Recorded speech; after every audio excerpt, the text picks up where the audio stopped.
do an unlimited Hello everyone, welcome to my mobile channel. sim for about 1,200 baht a month. I'm Callie Whitmore, and I'm 28 years old. I just overheard my mother tell my aunt that I'm embarrassing and socially awkward while they arranged flowers for my sister's engagement party.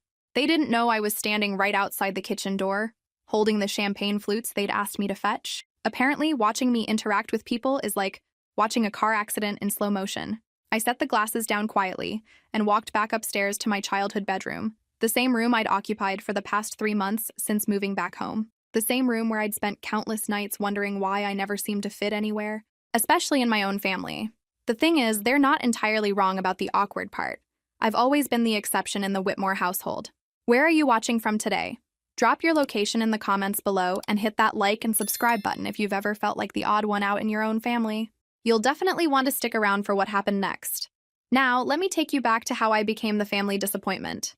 Growing up, I was the child who knocked things over at dinner parties, who stuttered through conversations with my parents' friends, who preferred reading financial journals to watching reality TV with my sister Eleanor. While Eleanor glowed at social gatherings, I seemed to absorb all the light from any room I entered. My parents never quite knew what to do with me. Dad would introduce Eleanor as our social butterfly, and me as our other daughter. Mom would sigh whenever I declined invitations to country club events, saying I was too serious for my own good. What they didn't understand was that behind all that silence and supposed awkwardness, I had developed something far more valuable than social skills. I had learned to observe, to analyze, to see patterns others missed. While Eleanor was perfecting her small talk, I was teaching myself advanced financial modeling. While she was planning sorority events, I was building a consulting business from my dorm room, but none of that mattered at family gatherings. What mattered was that Eleanor could make their friends laugh, while I made them uncomfortable with my directness. Eleanor knew exactly what to say at charity luncheons, while I asked inconvenient questions about where the money actually went. I remember the exact moment I realized I would always be the disappointment. I was 15, and we were at the Richardsons' annual Christmas party. Eleanor, just 13, was effortlessly charming a group of adults with some story about her tennis instructor. Meanwhile, I was standing alone by the dessert table, having accidentally offended Mrs. Patterson by pointing out that her exclusive investment opportunity sounded suspiciously like a pyramid scheme. Dad found me there and said, "Callie, can't you just try to be normal? For once?" Normal, as if being intelligent was a character defect I could simply choose to overcome. That night, I made a decision. If I couldn't be the daughter they wanted me to be, I would become someone they couldn't ignore. I just had no idea it would take 13 years and a completely separate identity to make that happen. The engagement party was in full swing downstairs. I could hear Eleanor's laughter mixed with the clinking of glasses and the murmur of congratulations. In about an hour, she would announce her engagement to Nathan Caldwell, heir to one of the most prominent families in the state. What my family didn't know was that 8 months earlier, I had saved Nathan's family from complete financial ruin. Chapter 2. Eleanor's engagement announcement went exactly as expected. She stood on the marble staircase in our family's foyer, radiant in a cream-colored dress that probably cost more than most people's monthly salary, while Nathan wrapped his arm around her waist with the confidence of someone who'd never doubted his place in the world. "We're so excited to share our news with all of you," Eleanor beamed, her engagement ring catching the light from the crystal chandelier. Nathan proposed last weekend at his family's estate in Martha's Vineyard. The crowd erupted in applause. I watched from the back of the room, noting how perfectly choreographed everything felt.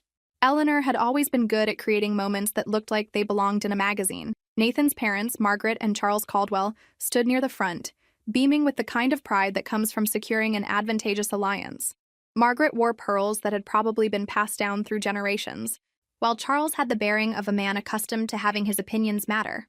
"The wedding will be next Christmas," Eleanor continued, a winter wonderland theme at the Caldwell estate. More applause. More congratulations. I found myself analyzing the crowd's reaction, noting who seemed genuinely pleased versus who was simply performing the appropriate social responses. A habit that probably made me seem even more antisocial. But old patterns die hard.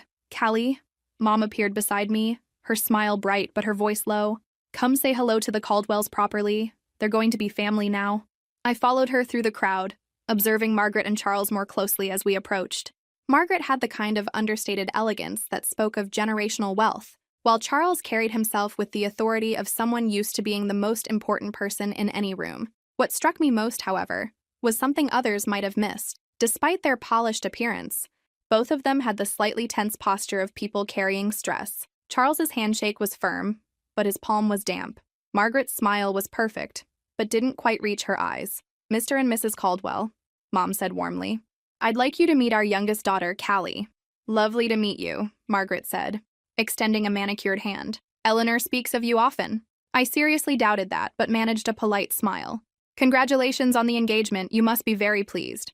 "Thrilled," Charles replied, though something flickered across his expression when he said it. "Nathan's happiness is our priority." As we made small talk about wedding plans and the merits of winter ceremonies, I found myself cataloging details.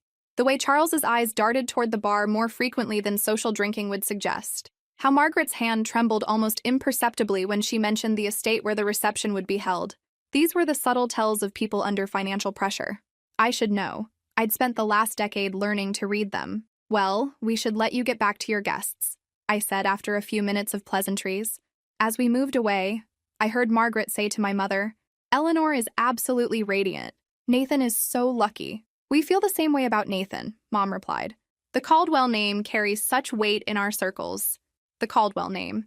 If only she knew how close that name had come to meaning nothing at all. Chapter 3. The weeks following Eleanor's engagement were a whirlwind of wedding planning and social obligations that I managed to avoid with increasing creativity. While Eleanor and Mom threw themselves into venue selections and dress fittings, I maintained my routine of morning jogs, afternoon work sessions, and evening solitude. My consulting business had grown steadily over the past few years, allowing me to work remotely and maintain a carefully cultivated anonymity. Most of my clients knew me only as C. Whitmore, a financial strategist who specialized in crisis management and restructuring. I preferred it that way: clean, professional, detached. Eleanor found me in the garden one Saturday afternoon, where I was reading quarterly reports while she practiced wedding poses for her Instagram feed. "God, Callie, could you be any more antisocial?" she said, lowering her phone. "Mom wants us to go dress shopping tomorrow, and you've already found 3 excuses not to come." "I have work to do," I replied, without looking up from my documents. "Work," she laughed, settling onto the bench beside me. "Your little consulting thing isn't exactly a real career, you know. It's more like a hobby that pays." I marked my place in the report and looked at her. Eleanor had inherited our mother's beauty and our father's charm, a combination that had opened doors for her since childhood. What she hadn't inherited was any understanding of what actual work looked like. "My little consulting thing pays more in a month than most people make in a year," I said evenly. "Sure it does." She rolled her eyes. "Look, I know you're jealous about the engagement, but you don't have to be such a hermit about it. Nathan has friends, you know. We could set you up with someone." Jealous? The assumption was so predictable it was almost amusing. "I'm not jealous, Eleanor. I'm busy." "With what? Reading those boring financial things?" She gestured at my reports with distaste. "When's the last time you went on a date? Or to a party? Or did anything that didn't involve spreadsheets?" I closed the report and studied my sister's face. Eleanor genuinely believed that everyone wanted what she had: the attention, the social status, the picture-perfect romance with a well-connected man. The possibility that someone might want something entirely different was beyond her comprehension. "I'm happy for you," I said finally. "The wedding will be beautiful. And Nathan seems like a good match." Her expression softened slightly. "He is, and his family is amazing. They have this incredible estate, and Charles is so successful. Did you know they own 3 companies? Actually, I knew they owned 5 companies, 3 of which had been on the verge of bankruptcy 6 months ago. But I just nodded politely. "Margaret has been so welcoming too," Eleanor continued. "She's already talking about me joining the hospital board and the Arts Foundation. I'll finally have the kind of platform I've always wanted. A platform built on a fortune I had saved, though Eleanor would never know that." "That sounds perfect for you," I said, meaning it. Eleanor thrived on social recognition, and meaningful causes gave her a sense of purpose beyond her own happiness. "You should really come dress shopping with us," she said, standing up and smoothing her designer jeans. "Mom thinks you're depressed or something. She's worried about you." "I'm not depressed. I'm just not particularly social." "Same difference," she shrugged. "But seriously, try to make an effort, okay? The Caldwells are important people and first impressions matter." As she walked away, I realized that Eleanor had inadvertently identified the exact problem. To our family, I would always be a first impression liability. Too serious, too direct, too uncomfortable with the performative aspects of their social world. What none of them understood was that I had already made my first impression with the Caldwells. They just didn't know it yet. Chapter 4. The conversation that changed everything happened on a Tuesday evening in November. I was in the kitchen, making tea and reviewing contracts for a new client, when I heard voices from the dining room. Mom and Dad were entertaining the Caldwells for dinner, along with Eleanor and Nathan. I hadn't planned to eavesdrop, but Margaret Caldwell's voice carried clearly through the open doorway. "We're so excited about the Christmas wedding," she was saying. "Our family always does Christmas Eve dinner at the estate. It's become quite a tradition over the years." "That sounds wonderful," Mom replied. "We'll have to coordinate our own family gathering around it." "Actually," Dad interjected, "Daddy," and I could hear the careful diplomacy in his voice. "We were hoping to spend Christmas with both of our daughters this year. It's been challenging to find time when everyone's schedules align." There was a pause, and I found myself moving closer to the doorway. "Both daughters?" Charles asked, his tone neutral but curious. "Eleanor's younger sister, Callie," Mom explained quickly. She tends to be rather shy at social gatherings." Another pause. I could practically feel the wheels turning in Margaret's mind. "Perhaps it would be better to keep Christmas dinner intimate this first year," she said diplomatically. "Just immediate family while everyone gets acquainted." My father cleared his throat. "Of course we understand completely. Family dynamics can be complicated." "Exactly." I could hear the relief in Mom's voice. "Callie tends to be a bit overwhelming in social situations. She asks too many questions and doesn't really understand social cues." Eleanor's laugh tinkled through the silence. "She's just really intense about everything. Last week she spent an entire dinner party explaining why someone's investment strategy was flawed. It was so embarrassing." "She means well," Dad added, though his tone suggested he was agreeing with their assessment. "She's just not particularly refined in her social interactions." Margaret's voice was gentle but firm when she responded. "I think it's wise to be cautious. The Caldwell Christmas dinner is quite formal, and we'll have several business associates attending. Given what you've described, it might be more comfortable for everyone if Callie perhaps celebrated separately this year." The words hit me like a physical blow. Not just excluded, deliberately excluded because they found me embarrassing. "You're absolutely right," Mom said, and I could hear the shame in her voice. "We should have thought of that ourselves. Callie will understand." "Would I?" I set down my teacup with trembling hands. "She's always been different," Eleanor added, her voice taking on that particular tone she used when positioning herself as the reasonable sister. "Even as kids, she never really fit in with our friend groups. She's just awkward, you know. Some people are naturally more introverted," Nathan offered diplomatically, though his tone suggested he was merely being polite. "It's not just introversion," Dad said, and his next words burned themselves into my memory. "Callie has always been challenging. She doesn't understand that sometimes you need to just go along with things for the sake of harmony. She analyzes everything to death and makes people uncomfortable. The important thing is that Eleanor will fit beautifully into our family," Margaret said warmly. "She has such natural grace and understanding of how to handle these social situations." I stood frozen in the kitchen, tea cooling in my abandoned cup, listening to my family systematically catalog every reason I was unsuitable for public consumption. The casual cruelty of it took my breath away. "So we're agreed," Charles said, his voice carrying the finality of someone used to making decisions. "Christmas Eve dinner will be immediate family only. Eleanor, Nathan, and the parents. Clean and simple." "Perfect," Mom said, relief evident in her tone. "Callie will probably prefer spending Christmas quietly anyway. She's not really one for big celebrations." They had decided my preferences for me, based entirely on their own discomfort with who I was.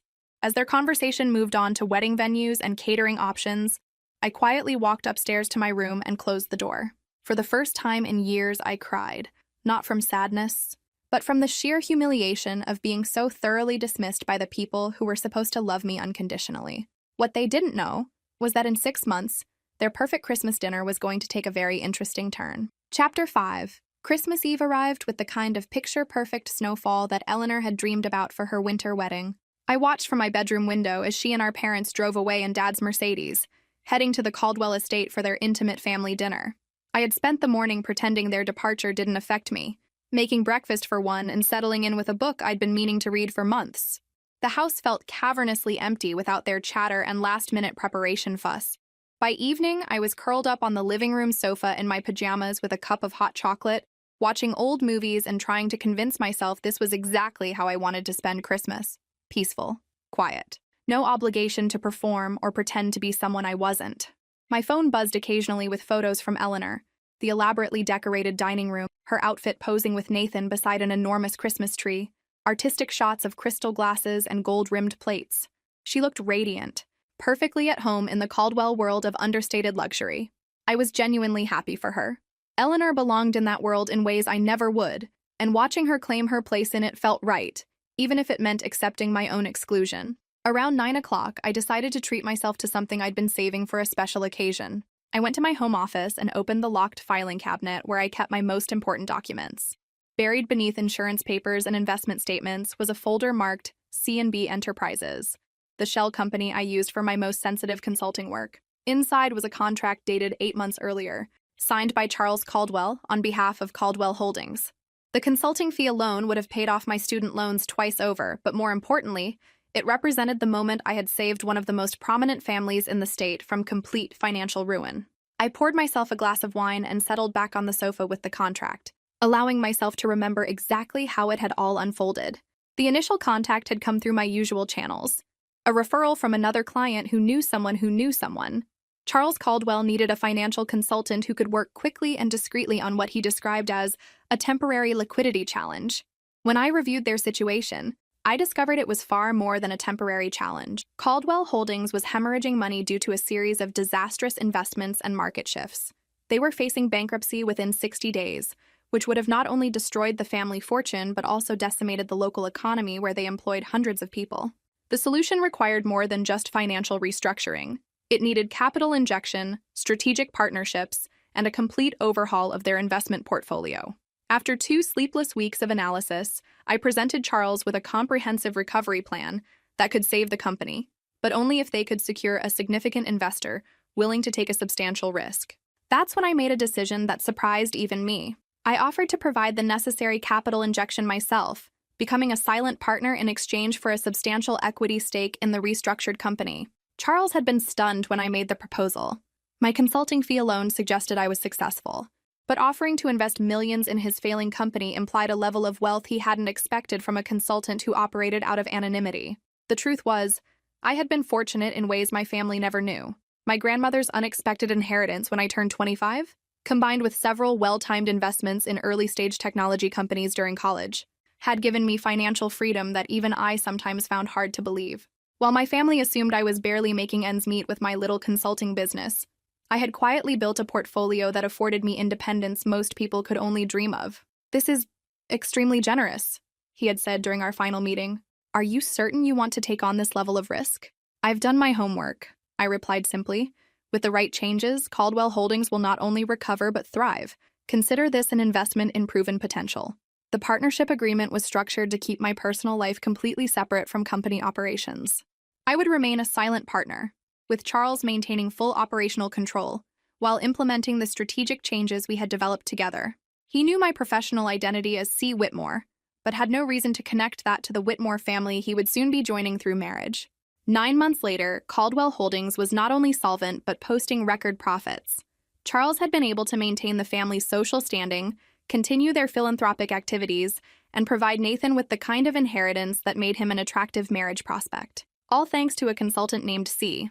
Whitmore, whose connection to his future daughter-in-law's family he had never suspected, and who he certainly would never have imagined was the embarrassing sister of Nathan's fiancé. I closed the contract file and returned it to the cabinet, thinking about the cosmic irony of my situation. The same family who considered me too socially awkward for their Christmas dinner owed their continued existence to my financial intervention. Tomorrow, I would go back to being the disappointing daughter who didn't understand social dynamics. But tonight, I allowed myself to feel satisfied, knowing I had the power to change their lives, even if they never acknowledged it. Christmas morning brought fresh snow and a text from Eleanor. "Hope you're having a nice, quiet Christmas. Dinner last night was amazing. The Caldwells are such wonderful people." I smiled as I typed my response. "Glad you had a good time. They certainly are interesting people." If only she knew exactly how interesting. Chapter 6. The months following Christmas passed in a blur of wedding preparations and carefully maintained distance. Eleanor threw herself into planning with the kind of intensity usually reserved for military campaigns, while I continued my consulting work and counted down the days until I could move out of the family home. I had found a perfect apartment downtown, a modern one-bedroom with floor-to-ceiling windows and enough space for a proper home office. The lease would begin in March, giving me time to finish several major projects and build up my savings account even further. My family seemed relieved that I was moving out, though they framed it as me needing more independence, rather than acknowledging that my presence had become an ongoing source of tension for them. "It'll be good for you to get out there and meet people your own age," Mom said as she helped me pack books. "Maybe you'll even find someone special once you're not buried in those financial reports all the time." I didn't bother explaining that I had no interest in getting out there, or that my financial reports were currently funding the lifestyle of her future in-laws. Some conversations weren't worth having. Eleanor was deep into final wedding preparations, transforming from my occasionally thoughtless sister into a full-blown bridezilla. Everything had to be perfect for her Christmas Eve ceremony, from the exact shade of white for her dress to the specific variety of roses for her bouquet. "I want it to look like a fairy tale," she explained during one of her planning sessions at the kitchen table. "Margaret says the estate looks magical in winter, especially with snow." I was only half listening as I reviewed client emails, but something in her tone caught my attention. "Margaret's been very involved in the planning?" I asked. "Oh yes, she has such wonderful taste, and she knows all the best vendors." Eleanor's face glowed with excitement. "She's already started introducing me to people on the hospital board. I'm going to have lunch with the chairman's wife next week." The transformation was remarkable. Eleanor had found her calling as a society wife, and she was thriving in ways I had never seen before. Despite everything, I felt genuinely happy for her. What I found more interesting was observing the Caldwell family dynamics from my unique position as both insider and outsider. Through my business relationship with Charles, I had learned that he was actually a thoughtful, strategic thinker who had simply been caught off guard by market changes. Margaret, from what Eleanor shared, seemed to be a woman who understood exactly how to navigate social hierarchies while maintaining genuine warmth. The irony wasn't lost on me that these were people I might actually enjoy talking to under different circumstances. Our dinner conversation months ago might have gone very differently if they had known who I really was. But that was the beauty of the separation. I could help them rebuild their empire while they continued to see me as Eleanor's awkward sister, who asked too many questions at parties. Charles knew he was working with C. Whitmore, but Whitmore was such a common surname that he'd never connected it to his son's future in-laws. Spring arrived early that year, bringing warmer weather and a sense of new beginnings. My apartment was everything I had hoped for. Quiet, organized, and entirely my own. For the first time since college, I had space to work without family interruption and the freedom to set my own schedule completely. Eleanor's wedding was still 8 months away, but the planning had reached a fever pitch. She had assembled binders full of vendor information, fabric swatches, and venue photographs that she consulted with the dedication of a graduate student writing her thesis. "I think I've finally found the perfect flowers," she announced during one of my visits home. "Margaret knows this amazing florist who did the governor's daughter's wedding last year." "That sounds perfect," I replied, genuinely meaning it. "You'll love the ceremony," she continued, her face bright with excitement. "It's going to be absolutely magical.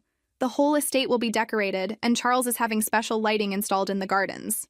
As she described her vision for the perfect Christmas wedding, I found myself wondering what next Christmas would look like. Would I spend it alone again, or would I finally have built the kind of life I actually wanted? What I didn't realize was that next Christmas would indeed be magical, just not in the way any of us expected. The phone call that would change everything was still 6 months away, but the foundation was already being laid. The Caldwell empire I had saved was growing stronger every day, and my role in their success was about to become impossible to ignore. Sometimes the best revenge is simply letting people discover who you really are. The phone call that changed everything came on a crisp October morning while I was reviewing quarterly reports for 3 different clients. I had settled into my apartment routine beautifully over the past 6 months. Morning coffee while scanning financial news, client calls from 9 to noon, lunch at my desk while reviewing market analyses, and afternoons dedicated to strategic planning and research. "Miss Whitmore?" The voice was professional but urgent. "This is Jennifer Walsh from Caldwell Holdings. Mr. Caldwell would like to schedule an emergency consultation if you're available." I set down my coffee cup, immediately focused. In the 8 months since we'd completed the company restructuring, Charles had contacted me only twice, both times for minor strategic adjustments that could have waited weeks. Emergency consultations were not his style. "What's the nature of the emergency?" I asked, already opening my laptop to review their latest financial reports. "I'm not entirely sure of the details," Jennifer admitted, "but he mentioned something about a potential acquisition opportunity that has a very tight timeline. He said to tell you it's regarding expanding our sustainable business portfolio. He thought you'd understand what that meant." I did understand. 6 months ago, I had recommended that Caldwell Holdings diversify into sustainable energy and environmentally responsible manufacturing. Charles had been interested but cautious, preferring to stabilize their current operations before expanding. If he was calling about acquisitions now, something significant had changed. I can be there Thursday morning, I told Jennifer, checking my calendar. Schedule 2 hours and ask Mr. Caldwell to prepare current financial statements for any companies they're considering. After hanging up, I leaned back in my desk chair and considered the timing. Eleanor's wedding was exactly 2 months away. The Caldwell family was presumably focused on final preparations, guest lists, and the dozens of details that went into hosting a society wedding. For Charles to be pursuing major business opportunities during this period suggested either exceptional circumstances or exceptional confidence in his company's current stability. Probably both, given that their recent quarterly reports showed profits exceeding projections by nearly 30%. Thursday morning arrived gray and drizzly, the kind of weather that made me grateful for my reliable Honda Civic and practical raincoat. I drove to the Caldwell Holdings headquarters in downtown, a building I had never actually visited despite having saved the company that occupied its top 3 floors. The lobby was impressive: marble floors, contemporary artwork, and the kind of understated elegance that spoke of old money tastefully modernized. I gave my name to the receptionist, who directed me to the executive elevator with the kind of deference reserved for important visitors. Charles Caldwell's office occupied a corner of the building's top floor, with windows offering sweeping views of the city and harbor beyond. When his assistant ushered me in, I found him standing at those windows, hands clasped behind his back, looking every inch the successful businessman who had built an empire through careful strategy and calculated risks. He turned as I entered, and his face broke into the kind of genuine smile I remembered from our previous meetings. Charles had always treated me with professional respect, rather than the condescension I sometimes encountered from male clients, who assumed my gender meant I couldn't understand complex financial structures. "Miss Whitmore," he said, crossing the room to shake my hand. "Thank you for making time on such short notice. I hope I didn't disrupt any important projects." "Not at all," I replied, settling into one of the leather chairs arranged around his conference table. Jennifer mentioned an acquisition opportunity. "What kind of timeline are we working with?" Charles opened a thick folder and spread several documents across the table. 3 weeks, he said simply. "There's a manufacturing company in Pennsylvania, Henderson Industrial, that's been struggling since the owner's death 6 months ago. The family wants to sell quickly, and they're entertaining offers from several buyers." I scanned the preliminary financial statements he handed me, noting immediately why the company had caught his attention. Henderson Industrial manufactured components for renewable energy systems, exactly the kind of sustainable business we had discussed as a strategic expansion opportunity. "The numbers look promising," I said after several minutes of review. "What's driving the urgent timeline?" "Competition," Charles replied grimly. "2 of our major competitors are also submitting offers, and one of them is prepared to pay significantly above market value. They want Henderson's client contracts and manufacturing capabilities, even if it means overpaying for the acquisition." I studied the competitor analysis he provided, recognizing immediately why Charles was concerned. If either of those companies acquired Henderson Industrial, they would gain access to technology and contracts that could threaten Caldwell Holdings' position in several key markets. "This isn't just about acquiring a profitable company," I said slowly. "This is about preventing competitors from acquiring capabilities that could damage your market position." "Exactly." Charles leaned forward, his expression intense. "Henderson Industrial represents both an opportunity and a threat. If we acquire them, we strengthen our sustainable business portfolio and block our competitors from gaining strategic advantages.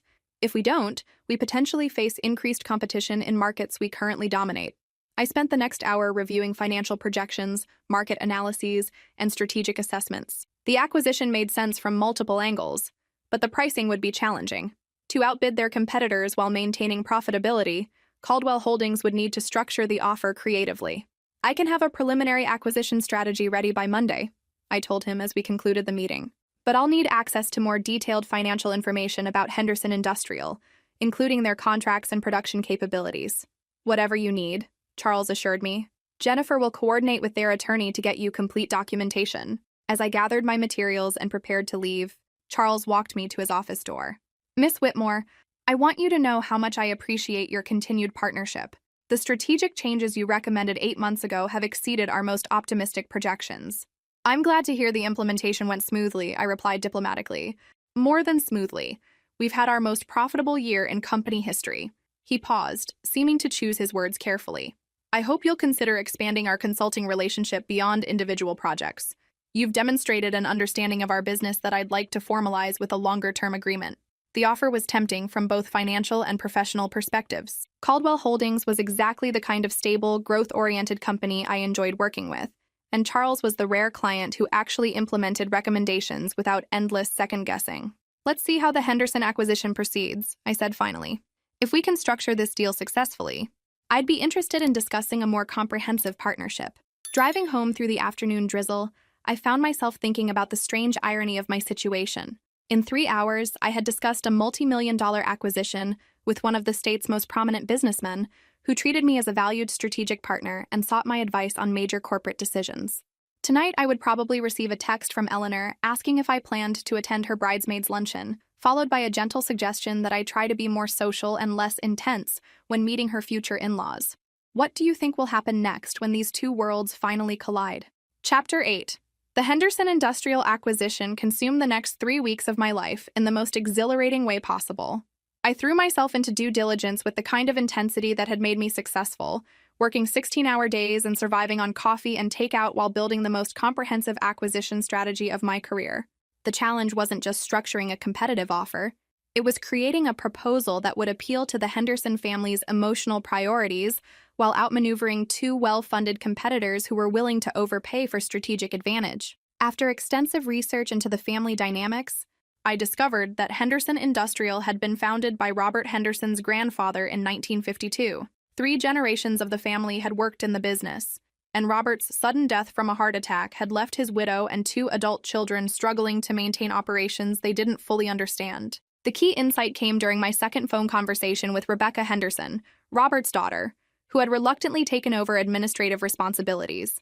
She mentioned almost casually that her father had always worried about what would happen to the company's employees if the business was sold to a larger corporation. "Dad used to say that big companies see workers as numbers on a spreadsheet," she told me. "He made me promise to try to find a buyer who would keep the Henderson Industrial name and maintain our employee benefits program." That conversation changed my entire approach to the acquisition. Instead of focusing purely on financial terms, I restructured the proposal to emphasize Caldwell Holdings' commitment to maintaining Henderson Industrial as an independent subsidiary, preserving both the company name and existing employee benefits while providing opportunities for growth and expansion. Charles was initially skeptical when I presented this strategy during our Friday afternoon meeting. "We're essentially agreeing to constraints that our competitors won't accept," he pointed out, studying the proposal I had outlined. "That could put us at a disadvantage if they're offering higher purchase prices." "Not if the Henderson family values legacy over maximum profit," I replied, spreading out my research on the family's decision-making priorities. Rebecca Henderson is the primary decision-maker, and she's motivated by honoring her father's wishes more than maximizing her inheritance. Our proposal positions us as the buyer who will preserve what Robert Henderson built, rather than dismantling it for parts. Charles reviewed my analysis for several minutes, then looked up with the kind of expression I had learned to recognize as his strategic thinking face. "You're recommending we compete on values rather than price," he said slowly. "I'm recommending we compete on understanding what the sellers actually want to achieve," I corrected. "Rebecca Henderson has enough money from her father's life insurance to live comfortably regardless of the sale price. What she doesn't have is peace of mind about betraying his legacy." The strategy worked better than I had dared to hope. When we submitted our proposal the following Wednesday, Rebecca Henderson called Charles personally within 24 hours to schedule a meeting. Our competitors had submitted higher offers, but Caldwell Holdings was the only buyer who had addressed the family's concerns about preserving the company culture and employee welfare. The final negotiation took place on a Thursday afternoon at Henderson Industrial's headquarters in Pennsylvania. I accompanied Charles, ostensibly as his financial advisor, but actually functioning as the primary strategist for the entire acquisition. Rebecca Henderson turned out to be a woman in her early 40s who reminded me of myself in some ways. Intelligent, careful with words, and clearly more comfortable discussing business than engaging in small talk. Her brother Tom, who had inherited their father's engineering skills, participated in the technical discussions while deferring to Rebecca for all financial and strategic decisions. "Your proposal addresses concerns that other buyers didn't even acknowledge," Rebecca said as we reviewed the final terms. "Dad would have approved of the way you've structured the employee protections." Charles handled the negotiation with exactly the right combination of respect and professionalism, acknowledging Robert Henderson's legacy while outlining specific plans for expanding the company's capabilities under Caldwell Holdings ownership. I found myself genuinely impressed by his presentation. Charles had clearly spent considerable time understanding the Henderson family's priorities, and his commitment to preserving the company culture felt authentic rather than manipulative. The deal closed 2 weeks later with handshakes and signed contracts that made Henderson Industrial a wholly owned subsidiary of Caldwell Holdings, operating under its original name with expanded resources and preserved employee benefits. This acquisition positions us perfectly for the renewable energy market expansion, Charles told me as we celebrated with champagne in his office. Henderson's manufacturing capabilities combined with our distribution network should generate profits exceeding our projections within 18 months. I raised my glass, genuinely satisfied with the outcome. Here's to strategic thinking and understanding what people actually value. Here's to working with a consultant who sees opportunities other people miss, Charles replied, and his tone carried a warmth that went beyond professional appreciation. As I drove home that evening, I reflected on how much my life had changed in just 3 weeks. The Henderson acquisition had been the kind of complex, high-stakes project that reminded me why I loved consulting work. More importantly, it had demonstrated that my partnership with Caldwell Holdings was evolving into something more substantial than occasional crisis management. Charles had offered me a formal retainer agreement during our celebration, along with a discrete equity stake in the Henderson acquisition. The financial terms were generous enough to secure my independence indefinitely, while the professional relationship offered opportunities to work on the kind of strategic projects I found most engaging. What made the situation particularly amusing was that Eleanor had spent the same 3 weeks obsessing over centerpiece arrangements and seating charts, completely unaware that her socially awkward sister was orchestrating the largest acquisition in her future father-in-law's business empire. In exactly 6 weeks, she would walk down the aisle at the Christmas Eve wedding she had planned so meticulously. What she didn't know was that the magical winter wonderland reception would include a surprise revelation that would change everything. Chapter 9. November dissolved into December with the kind of frantic energy that always surrounded major family events. Eleanor's wedding preparations had reached a crescendo of activity that involved color-coordinated spreadsheets, emergency flower consultations, and daily phone calls to confirm details that had already been confirmed multiple times. I maintained my strategy of helpful availability combined with strategic invisibility, offering to handle logistics that could be managed remotely, while avoiding events that required extended social interaction with the extended Whitmore and Caldwell families. "Callie, you're being ridiculous about the rehearsal dinner," Eleanor said during one of her periodic check-ins at my apartment. "It's just family and the wedding party. You're not going to embarrass anyone." I looked up from my laptop, where I was reviewing final documentation for another Caldwell Holdings project, a smaller acquisition that had emerged as a follow-up opportunity to the Henderson Industrial deal. "I'm not worried about embarrassing anyone," I replied honestly. "I just don't particularly enjoy rehearsal dinners." Eleanor settled onto my couch with the dramatic sigh she had perfected for moments when people weren't cooperating with her plans. "Mom thinks you're being antisocial on purpose," she said, examining her perfect manicure. "She's convinced you're depressed about something." The irony was remarkable. I was probably the least depressed I had been in years. My consulting business was thriving, my apartment felt like home, and I had developed a professional relationship that challenged me intellectually, while providing financial security I had never imagined possible. "I'm not depressed," I said, closing my laptop to give Eleanor my full attention. "I'm just busy with work." "What kind of work keeps you this busy all the time?" she asked, genuine curiosity replacing her usual dismissive tone. "I mean, I know you do financial consulting, but it seems like you're always working on something urgent." For a moment, I considered telling her the truth. Eleanor was my sister, and despite our differences, she wasn't malicious. The family dynamics that had shaped our relationship were larger than either of us individually, but I had learned over the years that Eleanor processed information through the lens of her own experience. She wouldn't understand that I genuinely preferred working on complex financial problems to attending social events. She would assume I was making excuses or being difficult. "I'm working on several major projects right now," I said instead. "The timing isn't great, but the opportunities are too good to postpone." Eleanor studied my face with the kind of attention she usually reserved for wedding planning details. "You know, you've seemed different lately," she said slowly. "More confident, I guess. Like you're not constantly worried about what everyone thinks." The observation was surprisingly perceptive. I had felt different over the past year, more comfortable with who I was and less concerned with fitting into other people's expectations. "Maybe I've just found my place," I replied. "Well, whatever you found, it's working for you," Eleanor said, standing up and smoothing her designer jeans. "But seriously, please try to make an effort at the wedding. The Caldwells are important to Nathan's future, and first impressions matter." After she left, I returned to my project reviews, but her words lingered in my mind. Eleanor was right that I felt more confident lately, What she didn't understand was that my confidence came from knowing exactly what I was capable of accomplishing, rather than constantly wondering whether I measured up to other people's standards. The Henderson Industrial acquisition had been a turning point in more ways than I had initially realized. Working directly with Charles on high-stakes negotiations had demonstrated that my skills extended far beyond crisis management and financial restructuring. I could develop comprehensive strategies, manage complex stakeholder relationships, and execute deals that created value for everyone involved. More importantly, Charles treated me as a genuine partner rather than a hired consultant. Our working relationship had evolved into something approaching mutual respect and shared vision for strategic growth. The formal retainer agreement we had signed the previous week reflected this evolution. Instead of project-based consulting, I now functioned as Caldwell Holdings' strategic advisor with equity participation in major deals. The financial arrangement was generous enough that I could afford to be selective about additional clients, focusing on projects that interested me, rather than accepting every opportunity for income security. Thursday afternoon brought a phone call that reminded me how much had changed in my professional life. "Callie, it's Charles. Do you have time for a quick conversation about the Morrison Industries opportunity?"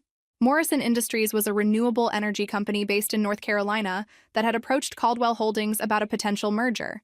The preliminary discussion suggested a deal structure that could double our sustainable energy portfolio while providing Morrison with the capital resources they needed for expansion. "I reviewed their financial statements this morning," I told him. "The opportunity looks promising, but their debt structure is more complex than Henderson Industrial was. We'll need to be creative about the merger terms." "That's exactly what I was hoping you'd say," Charles replied, and I could hear the smile in his voice. "Morrison's CEO is flying up here next week for preliminary negotiations. I'd like you to lead the financial discussions." Leading negotiations rather than providing background analysis represented another evolution in our working relationship. Charles was trusting me with increasingly visible responsibilities, which suggested he valued my judgment beyond technical expertise. "I'll prepare a comprehensive analysis and proposed merger structure by Tuesday," I assured him. "Perfect. And Callie, I want you to know how much I appreciate having a strategic partner I can trust completely. It makes a tremendous difference in how aggressively we can pursue these opportunities." After we hung up, I sat at my desk considering the path that had brought me to this point. 18 months ago, I had been the family disappointment who couldn't manage normal social interactions. Today, I was a strategic partner in one of the state's most successful companies, leading negotiations that would shape our expansion into emerging markets. What made the situation particularly satisfying was that my success had nothing to do with changing who I was to fit other people's expectations. I had succeeded by leveraging my natural analytical abilities and strategic thinking skills, working in environments that valued results over social performance. In 2 weeks, Eleanor would marry into the family whose business empire I had helped save and build. The wedding would be everything she had dreamed of: elegant, perfectly coordinated, and attended by the kind of people who mattered in their social world. And somewhere during that magical Christmas Eve celebration, they were going to discover exactly who I really was. Chapter 10. The week before Eleanor's wedding passed in a blur of final preparations, family arrivals, and carefully orchestrated events designed to showcase the perfect union of two prominent families. I maintained my usual strategy of helpful efficiency, combined with social minimalism, handling logistics and remaining largely invisible during gatherings that required extended interaction with guests. Monday brought Eleanor's bridesmaids' luncheon, which I attended despite my general aversion to events centered around wedding-related bonding. The restaurant was one of those places that specialized in elaborate salads and champagne cocktails, decorated for the occasion with white roses and gold ribbon that matched Eleanor's wedding color scheme. I found myself seated between Nathan's sister Amanda and Eleanor's college roommate Sarah, both of whom seemed genuinely pleasant but occupied entirely different social universes than I did. Amanda worked in fashion marketing and spoke enthusiastically about upcoming runway shows, while Sarah had recently returned from a European vacation that provided endless material for Instagram-worthy anecdotes. "Callie, Eleanor tells me you work in finance," Amanda said during the appetizer course. "That must be fascinating." The polite interest in her voice suggested she was making conversation rather than expressing genuine curiosity, but I appreciated the effort. "It can be," I replied diplomatically. "I work primarily with strategic consulting and corporate restructuring." "Like helping companies when they're in trouble?" Sarah asked, pausing in her description of a cathedral in Barcelona. "Sometimes. More often it's about identifying opportunities for growth and expansion." The conversation moved on to safer topics like wedding planning and holiday traditions, allowing me to retreat into my preferred role of interested observer. I watched Eleanor hold court at the head of the table, radiant with happiness and completely in her element as the center of attention. What struck me most was how naturally she assumed that everyone shared her enthusiasm for wedding details and romantic traditions. Eleanor genuinely couldn't understand why someone might prefer discussing market analysis to flower arrangements, but she wasn't deliberately dismissive about it. She simply operated from the assumption that her priorities were universal. Tuesday evening brought the formal rehearsal dinner at the country club, an event I couldn't avoid despite my general preference for smaller gatherings. The club's private dining room had been decorated to complement the wedding's winter wonderland theme, with silver and white linens, crystal candlesticks, and centerpieces that managed to look both elegant and festive.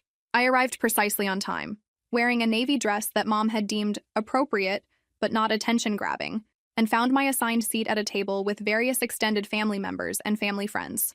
The seating arrangement had clearly been designed to separate me from the head table where Eleanor, Nathan, and both sets of parents would hold court. Charles and Margaret Caldwell looked exactly as I remembered them from Eleanor's engagement party, polished, confident, and completely at ease in social situations that required gracious conversation with relative strangers. Charles wore a perfectly tailored dark suit, while Margaret had chosen a sophisticated burgundy dress that complemented her silver hair beautifully. What I found most interesting was observing them interact with my parents. Dad clearly admired Charles's business acumen and asked knowledgeable questions about market conditions and industry trends. Mom seemed genuinely charmed by Margaret's combination of warmth and sophistication, eagerly discussing their shared involvement in various charitable organizations. The evening progressed exactly as these events always did. Multiple toasts, carefully coordinated speeches, and the kind of comfortable socializing that came naturally to everyone except me. I managed appropriate responses to dinner conversation while mentally reviewing the Morrison Industries merger analysis I would be presenting the following week. Callie seems to be doing well, I heard Margaret comment to my mother during a brief lull in conversation. Eleanor mentioned she's moved into her own place. Yes, she's found a lovely apartment downtown, Mom replied, and I could hear the subtle relief in her voice. It's been good for her to have more independence. The subtext was clear. My moving out had been good for everyone, reducing the daily reminder of my failure to fit seamlessly into family social dynamics. Nathan's father gave a brief speech welcoming Eleanor to their family, emphasizing the values and traditions that would now be shared between the Whitmores and Caldwells. He spoke eloquently about the importance of partnership, mutual respect, and building something together that was stronger than what either family could achieve alone. To Eleanor and Nathan, Charles concluded, raising his champagne glass, may your marriage be the foundation for a lifetime of shared adventures and mutual success. Everyone raised their glasses and drank to the couple's future happiness. I found myself genuinely moved by the warmth and sincerity of the toast, even as I wondered what Charles would think if he knew that his daughter-in-law's sister was already playing a significant role in his family's business adventures. Wednesday passed quietly with final preparations and a family dinner that felt relaxed compared to the formal events of previous days. Eleanor seemed calmer now that the major parties were complete, though she maintained her detailed preparation lists and continued checking on various arrangements with the intensity of someone managing a corporate merger. Everything's going to be perfect, she said as we sat in the kitchen after dinner, reviewing her timeline for the following day. The weather forecast is ideal. The flowers are exactly what I wanted, and Margaret says the estate has never looked more beautiful. It sounds like it will be exactly the wedding you've always dreamed of, I said, meaning it sincerely. Eleanor looked at me with an expression I couldn't quite interpret. I'm glad you'll be there, she said quietly. I know family events aren't really your thing, but it means a lot to me that you're making the effort. For a moment, I felt a pang of guilt about the secret I had been keeping. Eleanor deserved to know that her socially awkward sister was actually a successful business partner with her future in-laws. But tomorrow wasn't the right time for revelations that might overshadow her perfect day. I wouldn't miss it, I assured her. As I drove home that evening, I reflected on the strange irony of my situation. Tomorrow I would attend Eleanor's wedding as the family member who didn't quite fit, watching her marry into a family whose business success I had helped engineer from the shadows. In less than 24 hours, that carefully maintained separation between my two worlds was about to end in the most unexpected way possible. Chapter 11. Christmas Eve dawned with exactly the kind of picture-perfect snowfall that Eleanor had dreamed about for her winter wedding. I woke early in my apartment, allowing extra time for the drive to the Caldwell estate and the lengthy preparation process that formal family events always required. My dress hung ready in my closet, a midnight blue silk that Mom had helped me select during one of our rare successful shopping expeditions. The color was sophisticated enough for an evening wedding while remaining sufficiently understated to avoid drawing attention away from the bride. By noon, I was dressed and driving through light snow toward the Caldwell estate, located on several hundred acres of pristine countryside about 30 minutes outside the city. I had seen photographs of the property in various society publications, but experiencing it in person was genuinely impressive. The main house was a classic Georgian colonial that had been beautifully maintained and tastefully modernized over the decades. Today it was decorated for Christmas with understated elegance. Evergreen swags on the columns, white lights outlining the roofline, and massive wreaths flanking the front entrance. The effect was magical without being ostentatious. Wedding guests were beginning to arrive as I pulled into the designated parking area, guided by uniformed attendants who managed traffic flow with military precision. I recognized several faces from various society events I had attended with my family over the years, along with many people I didn't know who presumably represented Nathan's extended family and the Caldwell's social circle. The ceremony was scheduled for 4 o'clock in the estate's conservatory, which had been transformed into a winter wonderland with white flowers, silver ribbon, and enough candles to create a genuinely romantic atmosphere. I found my assigned seat several rows back from the altar, positioned with other extended family members and family friends. Eleanor looked absolutely radiant when she walked down the aisle on Dad's arm. Her dress was a masterpiece of understated elegance. Classic lines, delicate beading, and a cathedral train that managed to look both timeless and thoroughly modern. Nathan's face when he saw her approaching was exactly what every bride hopes to see, complete adoration mixed with overwhelming joy. The ceremony itself was beautiful and mercifully brief, with traditional vows and readings that felt sincere rather than performative. When the minister pronounced them husband and wife, the genuine happiness radiating from both families was infectious enough to make even cynical observers feel touched by the moment. Cocktails followed in the main house's grand salon, where guests mingled while the bride and groom posed for photographs in various locations around the estate. I stationed myself near one of the tall windows overlooking the gardens, content to observe the social dynamics while avoiding extended conversations with relatives I saw only at major family events. The reception began at 7 in a magnificently decorated ballroom that had been designed specifically for entertaining. Round tables dressed in white linens and silver chargers surrounded a dance floor, while the walls were lined with evergreen trees strung with thousands of white lights. The effect was simultaneously festive and sophisticated. I found my table assignment, predictably positioned at an appropriate distance from the head table where Eleanor and Nathan would sit with their parents and wedding party members. My dinner companions included several of Nathan's business associates and their wives, along with a few family friends who seemed pleasant enough for the evening's requirements. Charles Caldwell stood to offer a toast as dinner was being served, and his words captured exactly the kind of warmth and sincerity that had impressed me during our business meetings. "Eleanor," he said, raising his champagne glass, "you have brought joy and laughter to our family from the moment Nathan first mentioned your name. Tonight, we officially welcome you as our daughter, and we couldn't be more delighted to have you join the Caldwell family." The applause was genuine and sustained.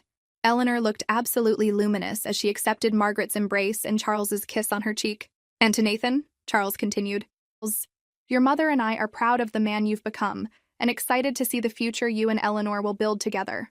May your marriage be filled with the same happiness and partnership that has blessed our family for so many years." More applause. Nathan stood to acknowledge the toast and offer his own thanks to both families for their support and love. As dinner progressed through multiple courses accompanied by carefully selected wines, I found myself relaxing into the evening's rhythm. The conversation at my table was intelligently general, discussion of holiday traditions, travel plans, and current events that avoided controversial topics while remaining engaging enough to prevent awkward silences. It was during dessert service that everything changed. Margaret Caldwell had been circulating among the tables, graciously thanking guests for attending and sharing brief conversations that made everyone feel appreciated. When she reached our table, she greeted Nathan's business associates with the warmth of someone who had met them multiple times at various company events. "Mr. Anderson," she said to the man sitting across from me, "I hope you're enjoying the evening. Charles mentioned that you've been particularly helpful with the Henderson acquisition project."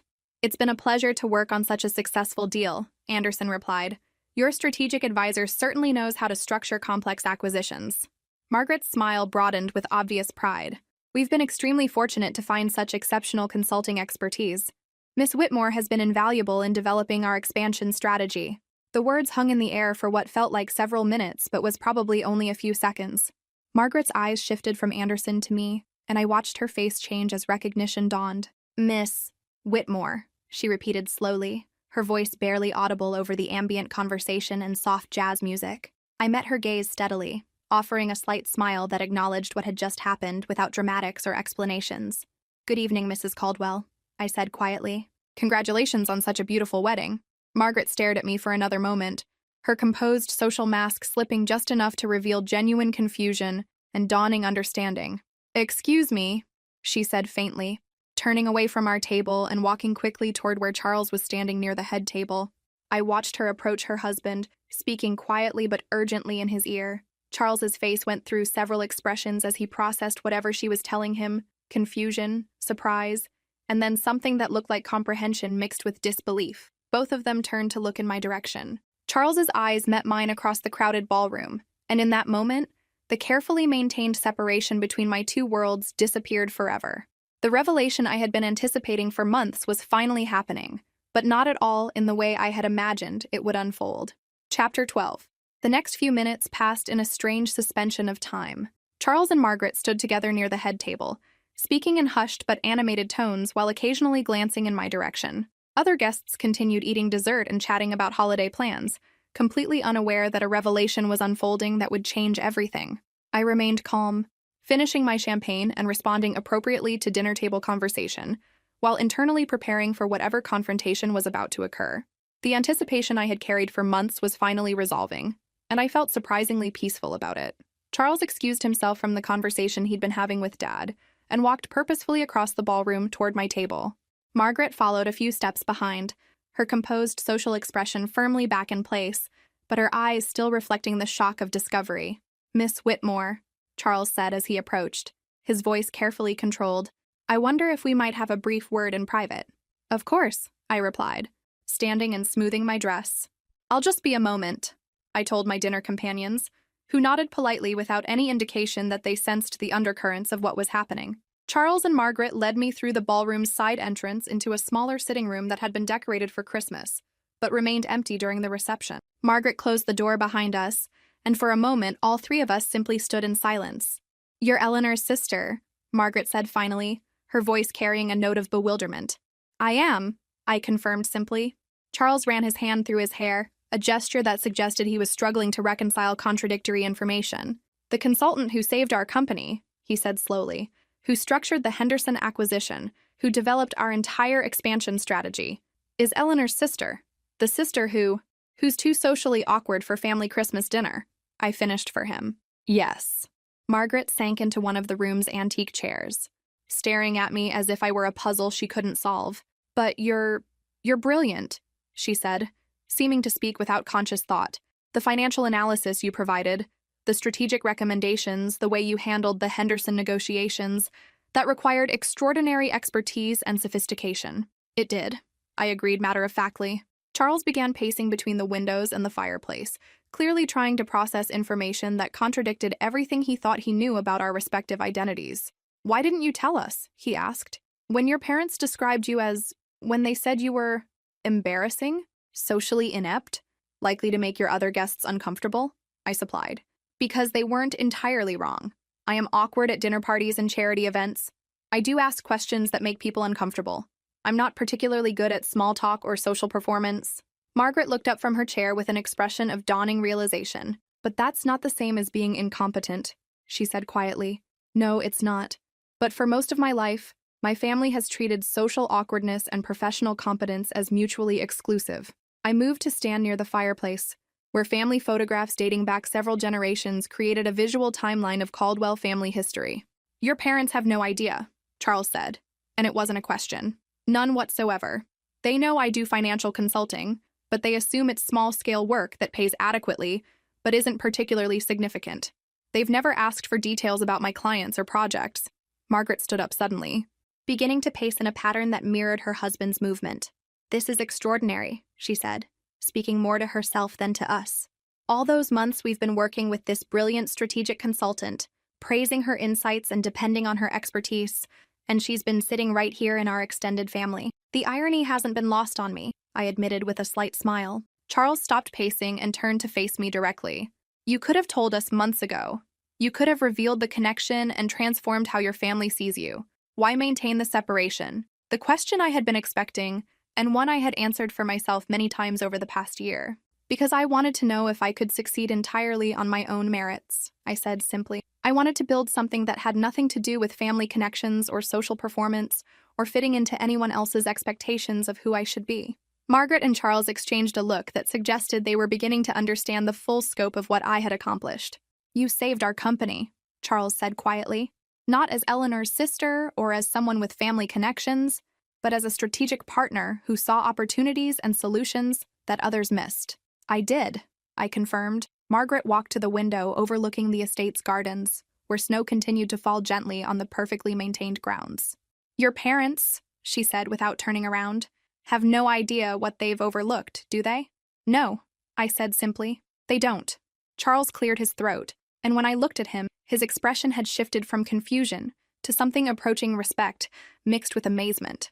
Eleanor's wedding reception is probably not the appropriate place for this conversation, he said formally. But I want you to know that discovering this connection doesn't change my assessment of your professional capabilities. If anything, it increases my respect for what you've accomplished. I appreciate that, I replied sincerely. Margaret turned back from the window, her social composure fully restored, but her eyes still bright with the implications of what she had learned. We should return to the reception, she said practically. People will notice if we're gone too long. As we prepared to leave the sitting room, Charles paused with his hand on the door handle. Miss Whitmore Callie, he said, using my first name for the first time in our business relationship. I hope this revelation can remain private until you decide how you want to handle it with your family. Thank you, I said, genuinely grateful for his discretion. As we walked back toward the ballroom, I felt the weight of months of secrecy lifting from my shoulders. The carefully maintained separation between my two worlds had ended, but not in the dramatic confrontation I had sometimes imagined. Instead, it had happened quietly, with dignity intact and respect preserved on all sides. Eleanor's wedding celebration continued around us as we returned to our respective places. The bride and groom were dancing to their chosen song while guests watched with the kind of sentimental appreciation that made wedding receptions memorable. But everything had changed. Charles and Margaret now knew that the family member they had considered too embarrassing for Christmas dinner was actually the strategic partner who had built their business empire. And I finally knew that my success hadn't required changing who I was. It had simply required finding people who valued what I could actually accomplish. The little sister, who had always been the exception in her own family, had discovered she was exactly who she was supposed to be. If this story resonated with you, make sure to like and subscribe for more stories about finding your own path to success, regardless of family expectations or social limitations.